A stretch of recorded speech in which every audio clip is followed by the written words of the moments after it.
Hello and welcome to X16.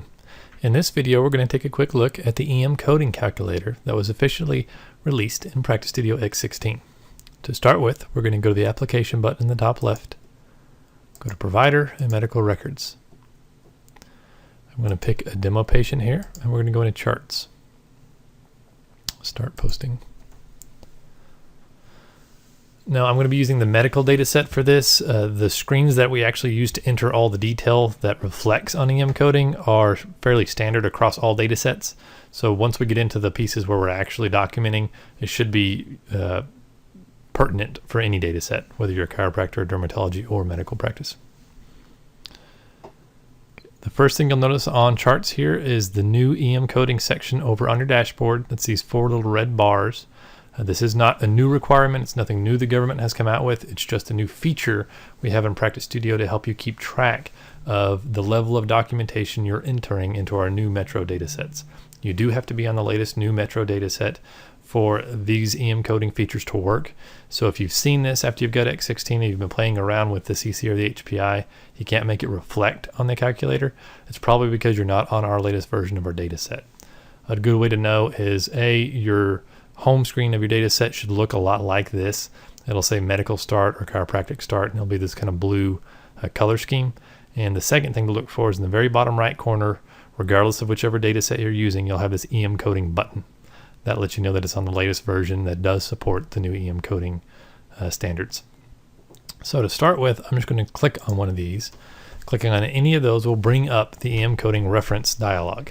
Okay, and what this does is it breaks down the EM guidelines by history, examination, and complexity of decision, which are the three areas of the EM guidelines. And based on your documentation level in those three areas, will suggest you a billing level. So we're going to start looking at this history page. What this is saying is that for chief complaints, you're supposed to have at least one chief complaint for the encounter in order to hit any of the four levels. You can start with problem focused and it goes all the way up to comprehensive. Comprehensive being the most expensive billed item out of the four. Okay, the second is going to be the history area. So you basically can either be brief or extended. There's two levels there. If it's between 1 and 3 different areas of your history, you're going to be in brief. If you have 4 or more, you're going to be in extended.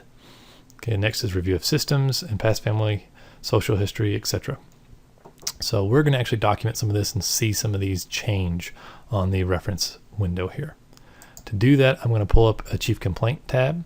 So in medical, I'm going to go to body systems, and I'm just going to go ahead and pick one of these chief complaints, cardiovascular. If you're in dermatology, it's going to be very similar to this. If you're in chiropractic, you can go to the SOAP screen, and that very first tab is going to be your chief complaint in HPI. Regardless, the use of it is going to be just like this. You have your chief complaint on the left, which is a list of items. The right is going to be your HPI or history of present illness. So I'm just going to pick one of these, chest pain we'll say, and there's our chief complaint documented, and now we can start documenting our HPI. Now, if you noticed back here on our EM coding review, which you can get to anywhere in charts by going to options and then choosing EM coding review. Okay, we've hit our chief complaint, so we're good all the way down for that. That's all we need to do to get the top level EM coding for chief complaint. History, we have 2 levels we can get to. If you get 4 HPI items, then that's the max. So from an E&M coding perspective, there's no reason to document more than 4. Obviously, if it's pertinent for this encounter and you need to do it for your own records, of course do that. But from E&M coding, you're not going to get any more credit for doing more than 4 areas. So 4 areas means 4 different sections here. That's location is typically 1. So we'll say his chest pain was in his chest. You know, obviously it's not very pertinent for chest pain, but for the different areas it might have been. And the rest of them are going to be over on the left. So we've done location. We want 3 more to get the maximum HPI area. So we'll hit equality here. It's deteriorating status. We'll get into severity. Okay, and it's a dull ache.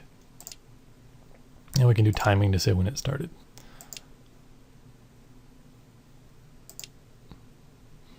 So before our activities increase, it started. Okay, and there's our 4 areas, which gives us our max level for E&M coding. Now, you will notice once you start going in these, if you haven't before, there's a lot of overlap on the content between some of these areas. Okay, that's not by our design, and it's not necessarily always logical. That's just how the E&M guidelines were written back in the 90s when they came out with these guidelines. There legitimately is some level of overlap between your quality or possibly your duration or your timing, etc. To get the scores on E&M, you'll want to split where you can between the different areas to make sure you hit your location, quality, severity, etc. If you do it all inside of one, all inside of quality, then you only get credit for that one area of HPI. So let's come into E&M coding. Now on HPI, we can see we're all the way to the bottom on history of present illness. Next is going to be a review of systems. So that is going to be, again, from body systems. There's all of our ROS forms here. So we're just going to pick a few of those. These all look similar across all data sets. You're denying symptoms or you're reporting symptoms. Okay, and so we're just going to go and say we didn't review that one. Constitutional, he's denying chills, but he reported fatigue. Okay, he's denying change in feed size and hair distribution, but he's reporting adult obesity. Okay, so it's a few areas in ROS we've hit. If we come and look, it says that we've hit 14 total doc elements between all those selections, and that gets us up to a detailed. Okay, to get to complete for ROS, you actually have to have them in 10 body systems. Okay, so we would have had to document items across 10 of these body systems. If you're in chiropractic, not all these are available. So for a chiropractic exam, typically comprehensive is not possible on the ROS section. Okay. Past family social history will be next. And it's saying for the maximum, you have to document 2 of the 3 areas. And the 3 are past, family, and social history. So for past history, we can talk about illnesses, injuries, surgeries, etc. Any of these come down to more detailed lists where we can talk about their specific past injuries that are pertinent. Also, just saying that you reviewed all 3 areas is sufficient. So whatever's pertinent for this exam, you can do. Go ahead and put something there. So when we look in E&M coding, we're all the way to the bottom on PFSH. So it always goes to the minimum documented level. So since we weren't all the way on a review of systems, then we're at a detailed level for the history. And you can see it up here in the heading too. It's on detailed and it's green. Okay, examination is the next area. The first option up here at the top, you actually get to pick, and it's what type of examination you're doing. For now, we'll go ahead and say musculoskeletal exam. Okay, and the requirements and such are going to be different based on the different exams with the different bullets you can hit. You can see them changing at the bottom there. So for musculoskeletal, if we look at this, what this is saying in these different body systems, you can get bullets or elements is what they call them in the different areas of the body system. So for constitutional, we have 2 that we can possibly get. So we have to get 3 of these: vital signs and general appearance. So we'll go to constitutional, musculoskeletal, show you how to enter some of that. So we're going to go to the constitutional exam, and then we'll hop over to the musculoskeletal exam. Okay, and these exams are pretty standard across data sets. So what you're seeing here is what you'll see regardless of your data set. We're going to do height, weight, BMI. Okay, we'll go ahead and do blood pressure.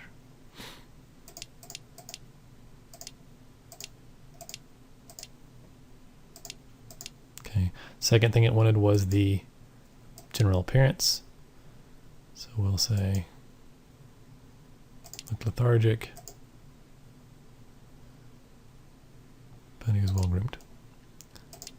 So again, looking at E&M, we have both of our bullets there. You can see our little green bars marching across now. We've hit our 2 elements. We have to get to 6 in order to get to our second area, which is problem focused. So we'll come over to musculoskeletal. We're going to say we have normal exercise programs, normal range of motions in the head, neck, upper extremity, right upper extremity. We'll come over to gait, document some spinal curve on his thoracic is abnormal. We can come over to range of motion, document that he had TMJ was abnormal with pain.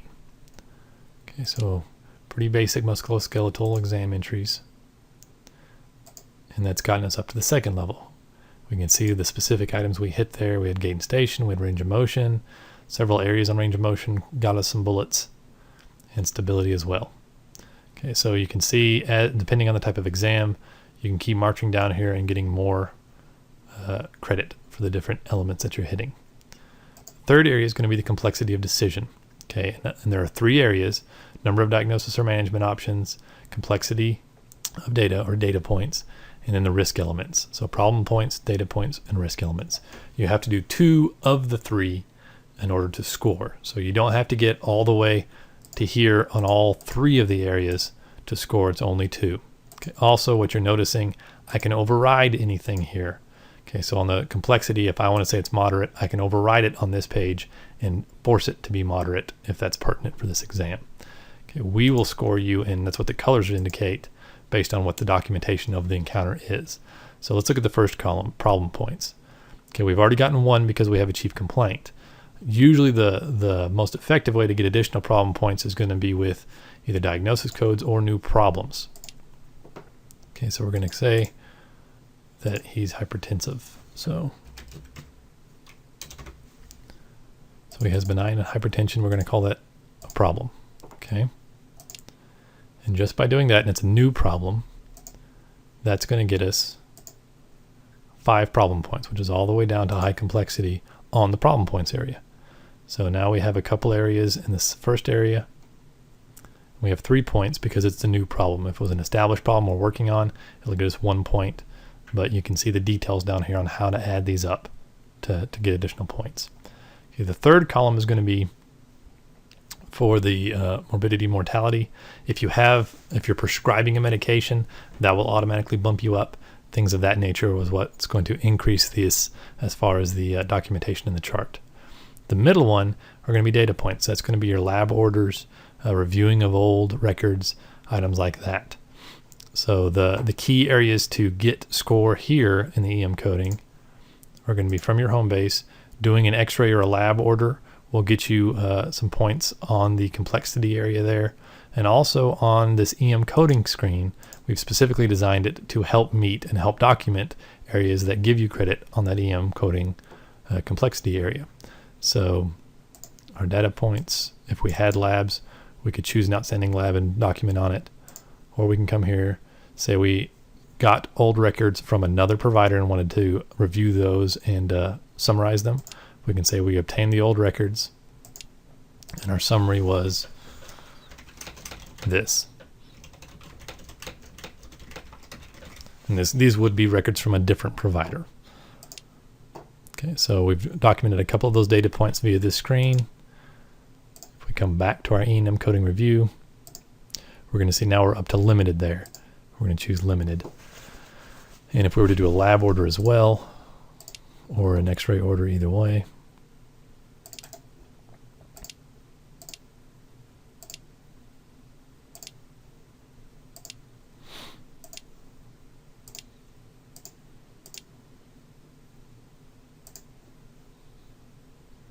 and I can see we're up to moderate. Okay, so that gets us up to moderate. Now the very last page is going to show us what our current suggested billing is. Okay, and it's recommending us the second level on 99213 because we think it's an established patient. And the reason it's going to the second level is going to the lowest level of the 3 areas, which currently is examination. If we go to a different exam, say we go to neurological and document a few more areas,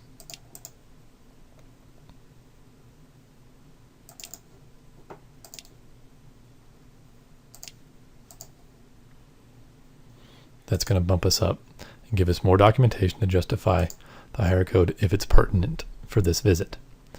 So that's going to be our basic description of how the E&M coding works. And that will conclude this video.